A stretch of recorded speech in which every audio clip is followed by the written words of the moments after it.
बहुत सावधानी से कथा सुनिएगा और अपने चित्त में उतारिए।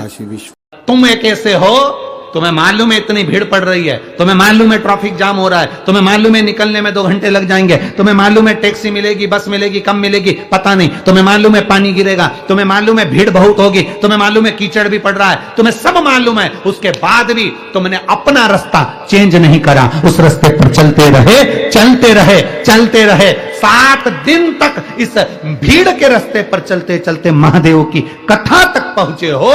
जब तुमने अपनी मंजिल नहीं छोड़ी तो परमात्मा भी तुम्हारी मंजिल नहीं छोड़ेगा, ये निश्चित है। क्यों छोड़े वो? तुम अपनी मंजिल नहीं छोड़ते तो वो कैसे छोड़ सकता?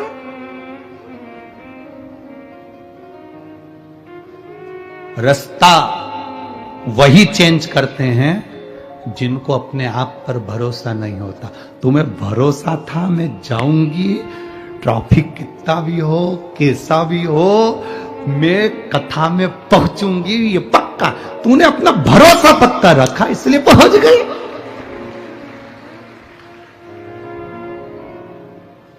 और कितनी बुजुर्ग बुजुर्ग माता बैठी हैं, कितनी जो 55 से ऊपर हैं, जरा हाथ उठाना, उठाओ जरा। बहुत सारे हो रहे, धर लो धर लो धर लो धर लो धर लो। और जो 35 से नीचे हो, 35 से जो नीचे हो, हाथ उठाओ जरा। बहुत हो, रख लो रख लो, धर लो, भगवान भला करे तुम सबका। बहुत।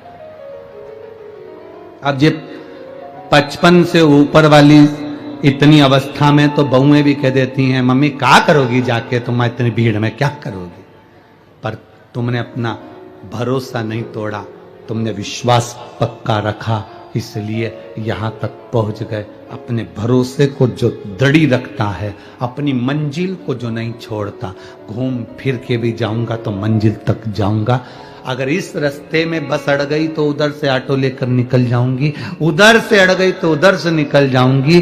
4-5 गेट बने हैं कथा के पंडाल में जाने के लिए, एक गेट से नहीं जाने देगा, दूसरे से जाऊंगी, दूसरे से नहीं जाने देगा, तीसरे से जाऊंगी, पर अपनी मंजिल पर पहुंचूंगी जरूर, ये निश्चित है। आप दृढ़ी बन गए, आपका भरोसा पक्का हो गया तो आप मंजिल तक पहुंच गए। और यही भरोसा, यही दृढ़ता तुम्हें आखिरी तक चाहिए, अंतिम सांस तक इस भरोसे को मत तोड़ना, इस दृढ़ता को मत तोड़ना।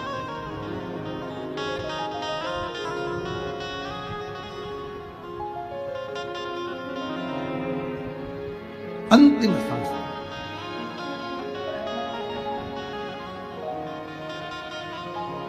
और जब अंतिम सांस तक भी अगर तुम लड़ते रहे तो अपनी मंजिल निश्चित है।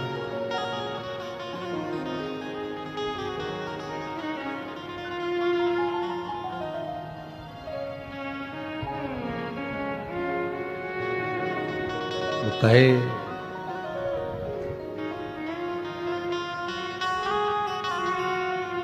बड़ी दूर किनारा है,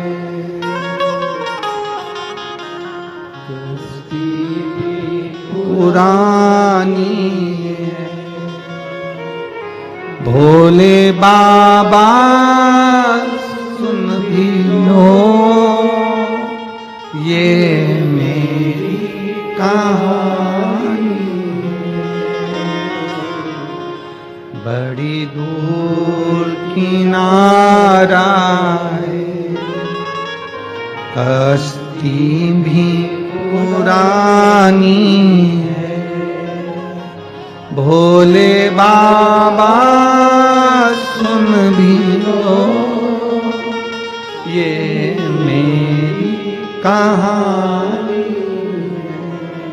बहुत उम्र भी हो जाए तो ये नहीं सोचना कि अब तो परमात्मा के पास जाना है, कई माताएं कहती अब तो मर जाऊं तो अच्छा, अब तो भगवान उठा ले तो अच्छा, अब तो भगवान ले जाए तो अच्छा। एक बूढ़िया थी, लकड़ी का काम करती थी, लकड़ी बीन के सिर पे रख कर बेचने जाती थी, बहुत थक जाती थी। जब जब थकती थी तब तब कहती थी भगवान अब तो तू उठा ले, मैं बहुत परेशान हो गई, उठा ले। एक दिन शंकर जी से पार्वती जी ने कहा ये रोज रोज कहती है उठा ले उठा ले, तुम जाते क्यों नहीं हो उठाने के लिए? शंकर भगवान बोले अब की बार बोलेगी तो उठा लाऊंगा। बुढ़िया ने फिर कहा मैं बहुत परेशान हो गई, अब मुझसे बनता नहीं, तू तो उठा ले। भगवान भोलेनाथ जी आ गए और उन्होंने कहा चल मैं तुझे उठाने को आया हूं। इतने में बुढ़िया बोली, मैं मेरी नहीं बोल रही थी, मैं तो कह रही थी लकड़ी का गट्ठा उठा ले।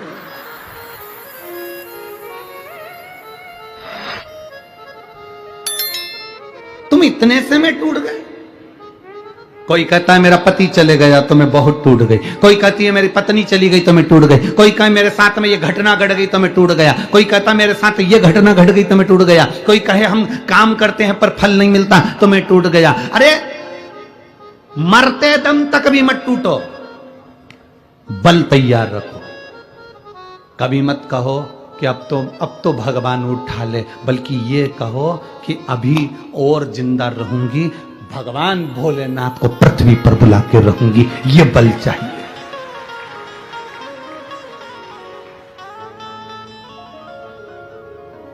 ये बल अपने भीतर उत्पन्न करो ना। वो क्या कहते हैं, बुढ़ा तेरा, वो एक किसी ने कहा है बुढ़ा तेरा, कि हम कहां बुढ़े हुए?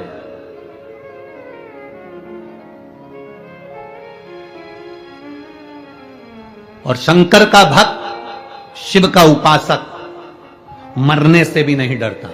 मौत को शिव का भक्त तो साथ लेकर चलता है, इसलिए साथ लेकर चलता है। शंकर का भक्त खुश होकर चलता है कि जिस दिन मर भी जाऊंगा उस दिन अगर ये चिता पर मेरी ये शरीर जल भी जाएगा तो भस्म तैयार हो जाएगी और वो भस्म शिव संभालेगा, इसलिए मुझे मरने से डर भी नहीं लगता। मृत्यु से क्या मतलब?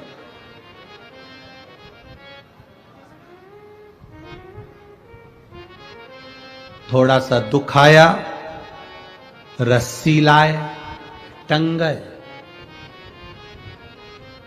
थोड़ा सा दुख आया, गोली लाए, मर गए। थोड़ा सा दुख आया, बस के नीचे, ट्रेन के नीचे मर गए। हम कह रहे हैं ये तो ओल्ड फैशन है मरने का, कोई नई डिजाइन लाओ। रोज रोज रोटी खाओगे तो कहोगे एक आध दिन तो पिज्जा चाहिए, एक आध दिन तो इडली सांभर या पूरन पोली चाहिए, आमटी और मिर्ची का ठेसा। रोज रोज एक जैसा तो सब वो कहे वो मर गया रस्सी से बंद कर, वो कहे उसने सुसाइड कर लिया, पढ़ाई में नहीं हुआ तो वो मर गया, उसने उसके चक्कर में मर गया उसके। अरे कोई नया फैशन लाओ। मरो मरो सब कोई कहे, मर के देखे कोई, मरो तो ऐसा मरो कि फिर संसार सागर में जन्म ना हो। अगर मरना ही है और तुम्हें लग रहा है मैं दुखी हो गया मरना है, तो फिर एक काम करो, अब मेरे को मरना है पर रस्सी से नहीं मरूंगा, गोली से नहीं मरूंगा, ट्रेन में नहीं, पानी में नहीं, कहीं नहीं मरूंगा। अब एक ही काम करूंगा, शंकर जी के मंदिर में रोज लोटा भर के जल चढ़ाऊंगा, शंकर भगवान को चिढ़ाऊंगा कि मैं मर भी नहीं रहा और तेरे ही दरवाजे आ रहा हूं, तू या तो संभाल ले या तो फिर। अब शंकर जी के मंदिर में रोज जाएगा तो भोलेनाथ भी कहेंगे तुझे इतनी जल्दी मरने नहीं दूंगा क्योंकि मैं तुझसे बहुत प्रेम करता हूं। कहां मरने देगा, कार्य करेगा। और मेरे भोले तेरा सहारा है, मेरे भोले तेरा सहारा है, मेरी नैया का तो किनारा है, मेरी नैया का तो। क्यों मरना, किस लिए मरना? हमें नहीं मरना। क्यों मरना?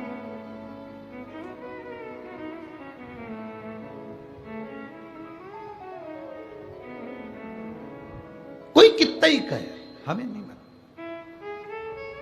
बिल्कुल 2-3 चीजें तो बिल्कुल पकड़ लो तुम जीजियो। मैं तुम्हारा निवेदन करूं तुम लोगों से, बिल्कुल सब भाई बहनों से निवेदन, बिल्कुल पकड़ लो इस चीज के, हमें चाहे कुछ भी हो जाए नहीं मरना।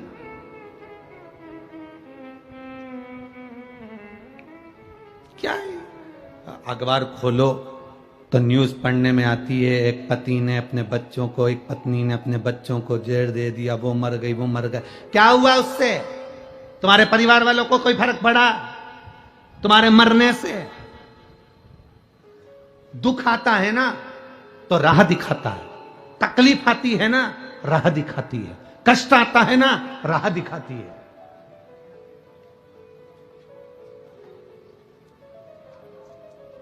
जब तक तपोगे नहीं तब तक निखरोगे नहीं। सोने के भी जेवर तप कर बनते हैं। सोने की कीमत में और जेवर की कीमत में अंतर हो जाता है। सोना अगर जितना रुपया भी तोला है, पर उसका जो जेवर बन जाएगा तो उसकी कीमत बढ़ जाएगी, क्योंकि उसमें कारीगरी करी गई है। तुम्हें अगर तपाया गया है, तुम्हें अगर दुख दिया गया है, तुम्हें अगर कष्ट दिया गया है, तो तैयारी रखना, तुम कीमती जेवर बनने वाले हो, जो परमात्मा तुम्हारे साथ में। क्यों मरना? किस लिए? 2 चीजें पकड़ के रखो, कितना भी दुख हो नहीं मरना, जा। कर्जा भी हो गया ना, नहीं मरूं, जा। और अगर लड़ाई हो जाए तो मेरी जीजियों से निवेदन है, कभी लड़कर मायके मत जाना। छाती पे मुंह डालो, वहीं रहो, नहीं जाऊंगी। घर के लोग कितने ही कहते, जा अपने बाप के घर, नहीं जाऊंगी। जितना झगड़ा हो उतना चने की दाल गलाओ, पूरन पोली बनाओ, खा, नहीं जाऊंगी। और अगर वो ज्यादा बोले कि तू जा, तो साथ में आमठी भी तैयार करो, नहीं जाऊंगी, जा। और ज्यादा गुस्सा आए तो मिर्ची को कूट के ठेसा बना लो, पर मत जा, नहीं जाऊंगी। कहे तो जा अपने बाप के घर, जा अपने पिता के घर, नहीं जाऊंगी, जा। मेरी माताओं से निवेदन, आज घर जो टूट रहे हैं ना इसी बात के, तुम चले जाती हो मायके वाले तुमसे कह देते हैं अब मत जाना, कभी भी मत जा। अब हम उनको अदालत में देखेंगे, इसमें देखेंगे, उसमें देखेंगे। और बेटा और बेटी का घर टूट गया, वो अदालत में खड़े हैं, वो अदालत में पहुंच रहे हैं, अदालत में एक दूसरे का मुंह देख रहे हैं, इधर से ये भड़का रहा है, उधर से वो भड़का रहा है। मत जा, वही छाती पे रहे, नहीं जाऊंगी, जा। ये 20 साल अगर दारू पिया होगा तो इसमें पत्र में लिखा है जो बात तो हमने बोली नहीं है, जो पत्र में लिखी वो बात तो बोली ही नहीं, कि कितना बकते होंगे, कितने बोलते होंगे, कितने कहते होंगे, कितने 20 साल में कितना सहन करा होगा, जरा विचार करिएगा। हमने वो बात बोली नहीं है, कितना सहन करा होगा। रहो, संभालने का थोड़ा प्रयास करो, और जिस दिन तुम संभालना सीख गए,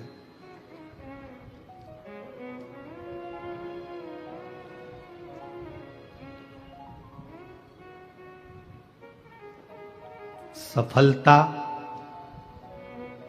इश्क से नहीं मिलती है, सफलता रिस्क से मिलती है। अगर इश्क से सफलता मिल जाती तो बात दूसरी थी। सफलता तो रिस्क लेते हैं जब हम कंपटीशन में उतरते हैं, दुनिया का दबाव पड़ता है, टेंशन आती है, बहुत चिंताएं आती हैं, तब सफलता मिलती है। इश्क करने से सफलता नहीं मिलती, रिस्क लेने से सफलता मिलती है।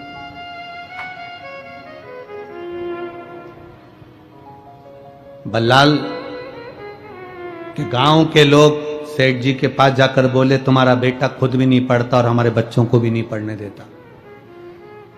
गणेश जी की मिट्टी की मूर्ति बनाता है, शंकर जी का शिवलिंग बनाता है, जमीन पर बनाकर बैठ जाता है, पेड़ों की पत्ती तोड़कर चढ़ा देता है, और सबको कहता है कि गणेश जी का भजन करो, शंकर जी की पूजन करो।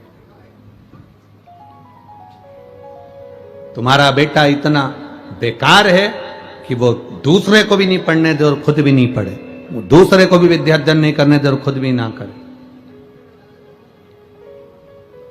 तो पिता को क्रोध आया, मां को तो मालूम ही नहीं कि पति जा रहा है मेरे बेटे के पास, और पिता दौड़ कर गया। आज बेटे को देखा कि यहां मूर्ति की पूजन कर रहा है। गणेश जी की मूर्ति उठाकर फेंक दी, शिव जी की मूर्ति उठाकर फेंक दी। बेटे को पेड़ से बांध दिया, 2-3 दिन भूखा रहेगा, सब ठिकाने लग जाएगा। कब तक गांव वालों के ताने सुनूंगा मैं? कब तक श्रवण करूंगा मैं? कब तक सुनूंगा मैं? मूर्ति को फेंक दिया गया और बेटे को पेड़ से बांध दिया। शाम होने लगी, सेठानी को अपने बेटे की याद आई। बल्लालेश्वर तीसरे नंबर के विनायक हैं अष्ट विनायक में, तीसरे। सेठानी को अपने पुत्र की याद आती है, और सेठानी को जब पुत्र की याद आई तो उसने अपने पति से, सेठ जी से कहा, सुनो जी स्वामी, मेरा बेटा नहीं दिख रहा, मेरा बेटा ना जाने कहां चले गया, ढूंढ रही हूं, मिल नहीं रहा, वो विद्यालय से भी नहीं आया, वो ना जाने कहां रह गया, गुरु घर पूछ के आई हूं, गुरु घर से भी नहीं मिला, मेरा बेटा कहां, मेरा पुत्र कहां। सेठ अपनी पत्नी को यह नहीं बता रहा कि मैं उसको पेड़ से बांध कर आ गया हूं। शाम हो गई, मध्य रात्रि हो गई, मध्यरात्रि हो गई, पूरी रात निकल गई, सुबह हो गई, सेठानी को नींद ना आई क्योंकि मेरा पुत्र ना जाने कहां गया है। अब एक बात बताओ आप, एक मां को बेटे की जितनी चिंता होती है, उतनी ही चिंता, उतनी ही बेचैनी उस परमात्मा को भी अपने भक्त की होती है।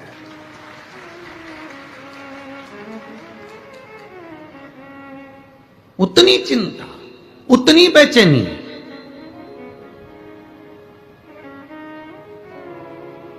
उस परमात्मा को भी होती है, अपने भक्त की होती है।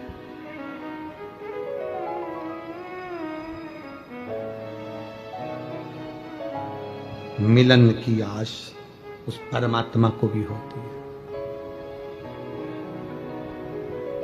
मिलन की आस उस परमात्मा को भी, तो कैसे मिले मेरा वो भक्त। मां जितनी बेचैन हो रही है अपने पुत्र से मिलने के लिए। एक रात हो गई, रात बड़ी भारी निकलती है, जब बेटा नहीं दिखे, छोटा सा बेटा, मात्र 8 वर्ष की आयु जिसकी, और वो बेटा ना दिखे तो मां की हालत क्या होगी। पिता चैन से सो रहा है क्योंकि उसको मालूम है मैं बांध कर आया, उसको मालूम है मैं पेड़ से बांधा, पर मां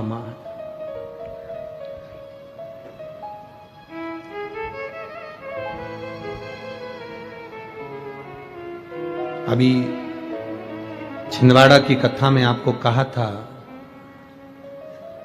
यहां सबको है अपनी पड़ी, भजन कर ले घड़ी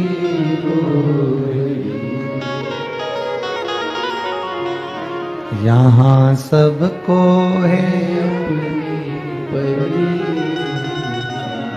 भजन कर ले घड़ी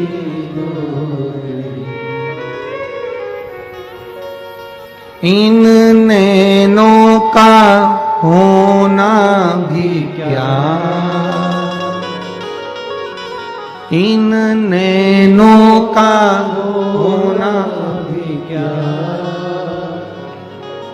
जिन नैनों से, जिन आंखों से हमने भगवान का दर्शन ही नहीं किया, तो उन नैनों से क्या फायदा।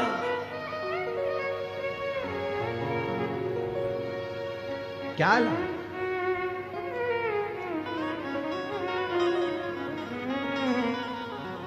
मिले जो समय, मां बेचैन, पिता को मालूम था मैं पेड़ से बांध कर आया हूं, पूरा रात, सुबह हो गई, आज मां किससे कहे कि मेरा बेटा नहीं मिलता, मेरा बल्लाल नहीं मिल रहा, मेरा बेटा नहीं मिल रहा। ढूंढते ढूंढते मां थक गई। तब उस मां ने जो पहले करती थी आज वो किया, शिवलिंग का निर्माण, पार्थिव शिवलिंग का निर्माण कर कर गणेश जी की मट्टी की मूर्ति बनाकर उसकी पूजन के लिए बैठ गई और जो बैठी और बस विनय करा, मेरे बाबा आपका बेटा चले गया था तो आप लेकर आए थे, षडानंद कार्तिक चला गया था श्रीशैलम पर तो आप लेकर आए थे, गणेश का सिर कट गया था तो आप लेकर आए थे। बाबा अब मैं किससे कहूं, आपके बेटे को आप लेकर आए हो तो आपका बेटा मेरे बेटे को लेकर आएगा, ये मेरा भरोसा कहता है, ये मेरा भरोसा कहता है, ये मेरा विश्वास कहता है, ये मेरी दृढ़ता कहती है।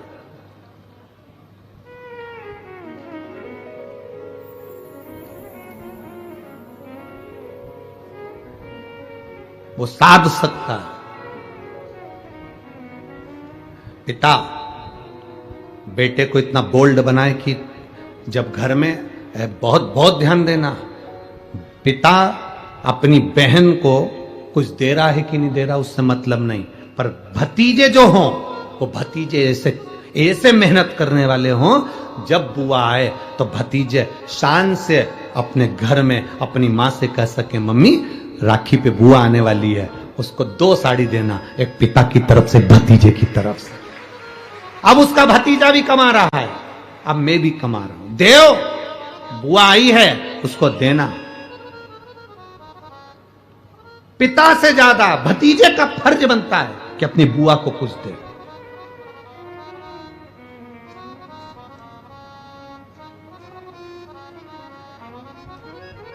वो तो दुनिया के लोगों ने बुआ का नाम बदनाम कर दिया। वो प्रहलाद की जो बुआ थी उसने, दुनिया के लोगों ने कहानी गलत कर दी, पूरी कहानी गलत बताई।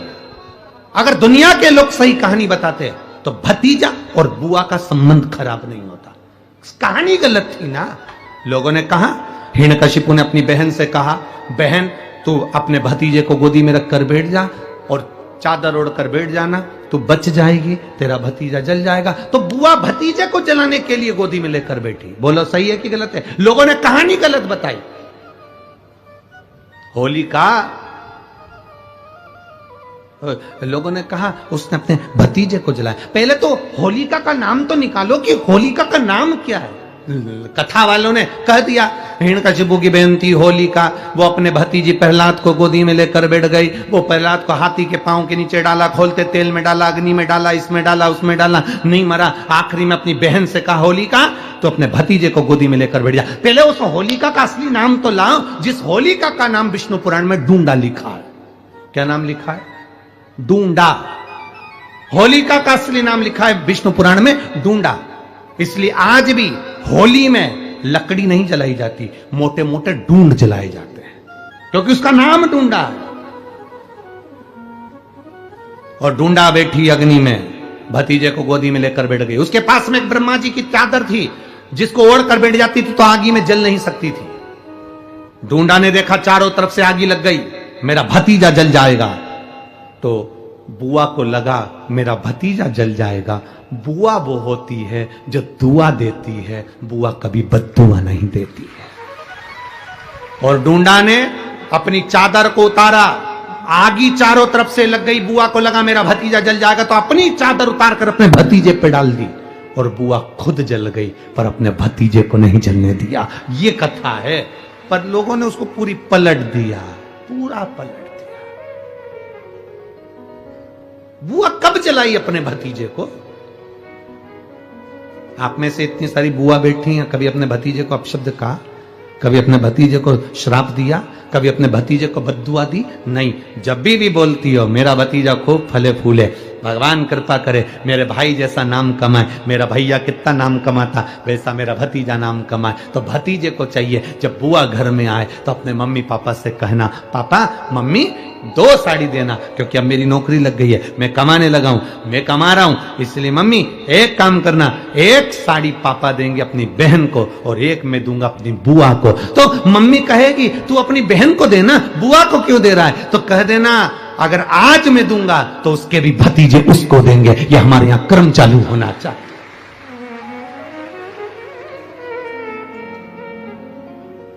पर करे क्या, 4 भाई, 1 साड़ी। बहन को जब देते हैं पैक करके, पूरी पैकिंग,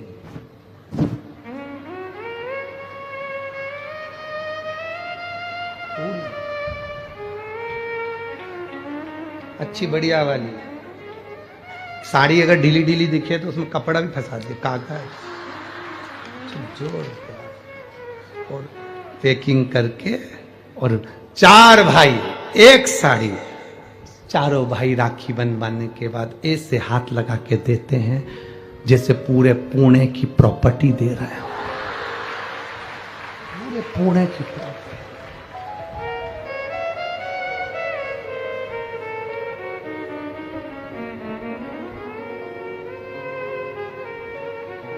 अब किसी ने पूछा कि क्यों रे, चारों भाइयों ने मिलके 1 साड़ी दी। अभी हम एक ही तो घर में रहते हैं, सब एक हैं। तो एक काम करा करो, 1 थाली खाने की लगाओ, 1 भाई खाना खाए, बाकी के सब टच करके बैठ जाओ। एक ही जगह तो रह रहे हो, एक ही थाली में का। तुम्हारे टच करने से 4 भाई का 1 साड़ी में हिस्सा हो गया, तो तुम्हारा समोसा तुम खाओ, बाकी के 3 भाई टच करके बैठे, पेट नहीं भरा है। अपने को क्या करना, अपन तो अपनी साड़ी ओढ़ो दादा। अब करो क्या उसको, चित्त क्या, विचार करिए जरा, या भरोसा अपने भतीजा कहे नहीं देव, बहन बेटी को देने से कभी घटता नहीं है, कभी नहीं घटेगा, जिंदगी भर नहीं घटेगा। क्या घट रहा है?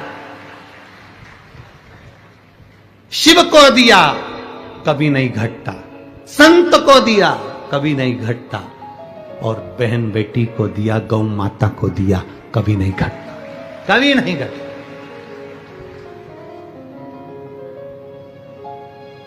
अभी हम कल की बात है, हम यहाँ पर जहाँ ठहरे हैं वहाँ पर बहुत सुंदर पर्यावरण है, बहुत सुंदर पेड़ पौधे लगे। तो हमने विजय भाऊ से कहा, अब शंकर भाऊ से तो मिलना होता नहीं ज्यादा, तो विजय भाऊ पकड़ाई में आ जाते। शंकर भाऊ तुम्हारी सेवा में लगे रहते हैं, विजय भाऊ हमारी सेवा में लगे रहते हैं। अब और वो लक्ष्मण भाऊ के जितने बच्चे हैं वो भी तुम्हारी सेवा में लगे रहते, तो फुर्सत। अब वो विजय भाऊ से हमने कहा, भाऊ तुम्हारे यहाँ पेड़ पौधे बहुत अच्छे लगे हैं, और हमने सुना है कि तुम पेड़ पौधे बहुत अच्छे लगाते हो, तो एक काम करो ना, कुबेर भंडारी ने तुमको बुलाया है कुबेरेश्वर धाम, थोड़े पेड़ पौधे वहां भी ना लगा दोगे?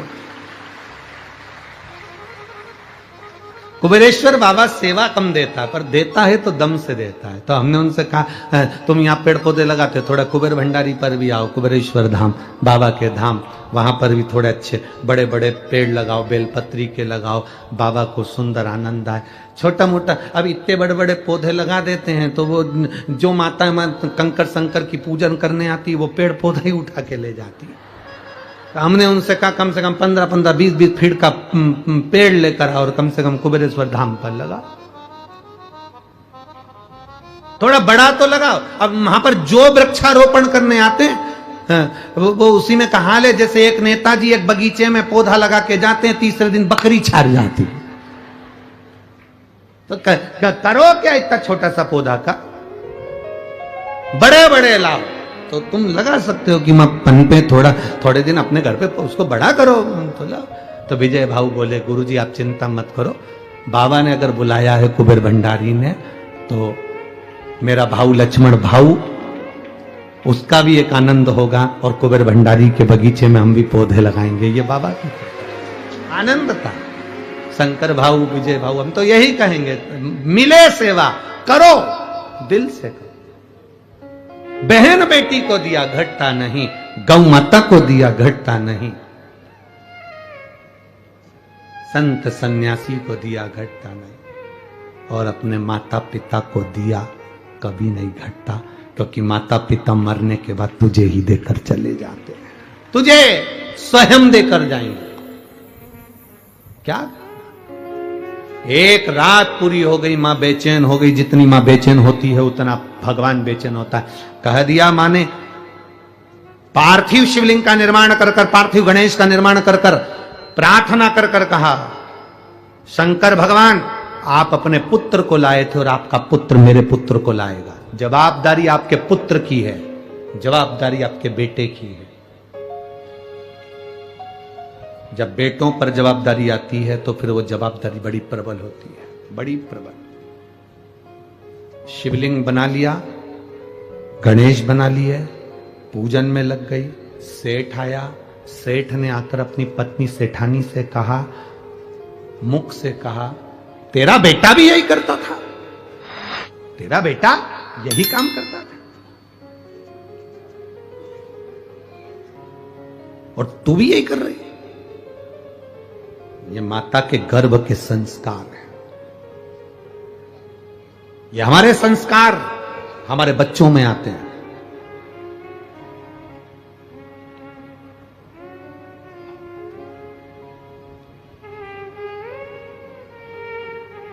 बहुत ध्यान देना, समझने वाली बात है। शुगर की बीमारी पिता को है तो बेटे को भी होगी, और बोलो जम के, बेटी को भी होगी। बोलो सही है कि गलत है?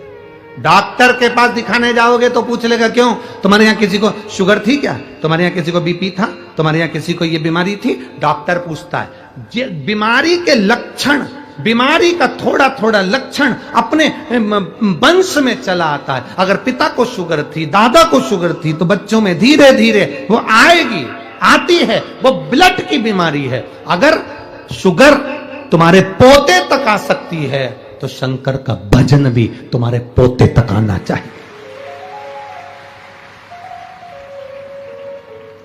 शुगर अगर तुम्हारी बेटी तक जा सकती है, नाती पंथी तक जा सकती है, तो भगवान का भजन भी नाती और पंथी तक जाना चाहिए।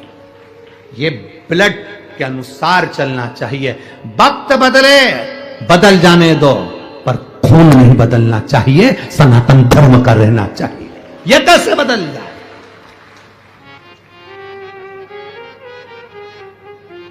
अपना रक्त नहीं बदलना चाहिए। लोग कहते हैं, अरे तुम्हारे सनातन धर्म में, तुम्हारे हिंदू धर्म में, तुम्हारे सनातन धर्म में क्या रखा है? जबरदस्ती के ढोंग प्रपंच लगा कर बैठे हो। क्या रखा है सनातन धर्म में? उनसे कह देना, झूठा खा लूंगा पर किसी दूसरे धर्म में नहीं जाऊंगा, अपने धर्म को महान बनाऊंगा, सनातन धर्म की श्रेष्ठता पाऊंगा, नहीं भटकूंगा। क्यों भटकूं? दूसरे धर्म के लोगों के लिए बहुत सारे देश हैं, दूसरे धर्म के लोगों के लिए बहुत सारे देश हैं, बहुत देश। पर मेरे भारतीयों के लिए